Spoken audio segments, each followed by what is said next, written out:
बड़ी जानकारी आपको दे दें और ये बड़ी जानकारी इस वक्त की सबसे बड़ी खबर आपको दे रहे हैं। सुरेंद्र पाल टीटी का मंत्री पद से इस्तीफा, इंतजार क्योंकि आज ही श्री करणपुर चुनाव में उन्हें हार मिली और इस हार के बाद उन्होंने अपना इस्तीफा मंत्री पद से दे दिया है। बड़ी जानकारी आपको सुरेंद्र पाल टीटी के मंत्री पद के इस्तीफे से लेकर दे रहे हैं, क्योंकि अब से कुछ देर पहले जब हमने पूछा था बीजेपी प्रवक्ता से भी, तब उन्होंने कहा था इंतजार रहेगा वो स्वयं विवेक से क्या निर्णय लेते हैं, क्या पार्टी आदेश देती है, ये भी देखना होगा। और दिनेश हमारे साथ फोन लाइन पर जुड़ गए हैं। दिनेश, सुरेंद्र पाल टीटी ने इस्तीफा दे दिया?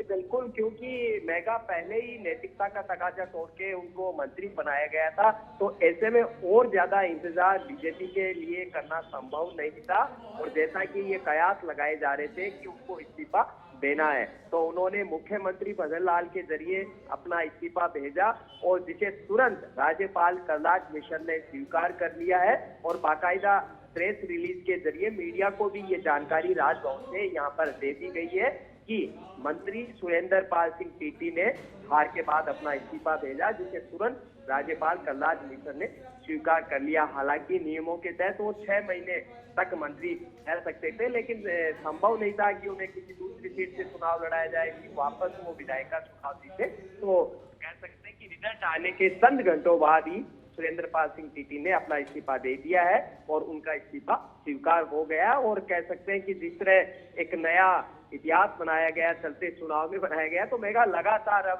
कह सकते हैं कि रिकॉर्ड पर रिकॉर्ड बनते जा रहे। संभवतः राजस्थान के इतिहास के इकलौते ऐसे मंत्री होंगे तो शपथ ग्रहण तो उन्होंने ली, लेकिन उन्होंने कार्यभार नहीं संभाला और 8 दिनों के बाद ही उनका इस्तीफा हो गया। दिनेश, एक और चीज, क्योंकि देखिए उनको कई विभाग दिए गए थे, अब क्या उन विभागों को जो अभी मंत्री हैं उनको बांटा जाएगा, या बीजेपी एक और जो मंत्री, चाहे वो राज्य मंत्री कहें, उनका नाम भी सामने आ सकता है, किसी मंत्री किसी विधायक का नाम सामने आ सकता है जिसे मंत्री का दर्जा दे दिया जाए? जी देखिए, वो स्वतंत्र प्रभार मंत्री थे, तो ऐसे में ये विभाग अब मुख्यमंत्री के पास चले गए और ये मुख्यमंत्री का विशेषाधिकार है कि वो किसको क्या विभाग देते हैं। अब जब उनका इस्तीफा स्वीकार हो गया है तो स्वतः ही ये विभाग नियमों के तहत लगता है कि मुख्यमंत्री भजन लाल शर्मा है, उनके पास यहाँ पर चले गए हैं। तो बीजेपी ने नैतिकता का तकाजा किया और जो जनता ने जनादेश दिया उसका सम्मान करते हुए बहुत प्रेशर बढ़ गया था कि उनका मंत्री पद से इस्तीफा देना तय था, लेकिन वो आज ही देंगे, आने वाले कल में देंगे, बस ये एक औपचारिकता बची थी। लेकिन आज ही उन्होंने इस्तीफा मुख्यमंत्री भजन लाल शर्मा के जरिए प्रेषित किया, जो एक संवैधानिक प्रोसीजर है और उसे राज्यपाल कलराज मिश्र ने तुरंत स्वीकार भी कर लिया। दिनेश, क्योंकि देखिए जब ये हार हुई होगी उसके बाद बीजेपी में भी इसको लेकर मंथन हुआ होगा,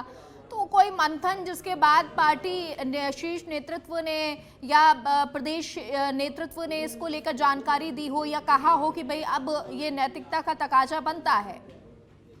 देखिए मेगा, ये बीजेपी के रणनीतिकारों और पार्टी को, टॉप लीडरशिप को पता था कि वहाँ सहानुभूति की एक लहर चल रही है और अपना जीतना बहुत मुश्किल है। तो एक तरह से जुआ खेला गया, एक दांव ये चला गया कि उनको चलते चुनाव में मंत्री बना दिया जाए, क्या पता मतदाताओं का मिजाज बदल जाए, मानस बदल जाए। ये एक ट्रिक अपनाई गई थी, लेकिन कह सकते हैं कि वो तरकीब, वो दांव काम नहीं चला और जनता ने ये होने के बावजूद कि वो 5 साल मंत्री रहेंगे कि नहीं भाई आप हमें स्वीकार नहीं है, फिर भी उन्होंने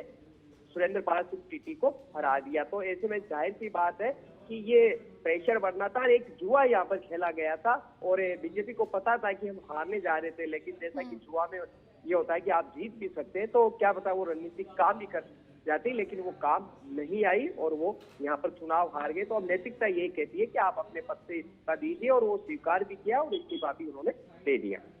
अच्छा दिनेश, क्या टीटी की मुलाकात